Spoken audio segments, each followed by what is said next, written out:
So these are the two little mini mock-ups of the folder. This is version 2. You would open it up. You would have this page as your fold-in page. When you open the whole thing, you have this.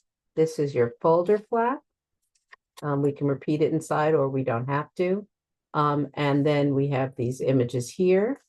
If we are to fold it up, oops, this is then the back. We've got a quote, contact information, and another photo. And then this is the first version. So we've got the cover. We open it up and our fold in are 3 images. Then we open it all the way. We have the same folder flap. Quotes, photo, information, photo. And then when we fold it all up, the back is the same. But this one doesn't have a quote on the back. And that's the video of how everything folds.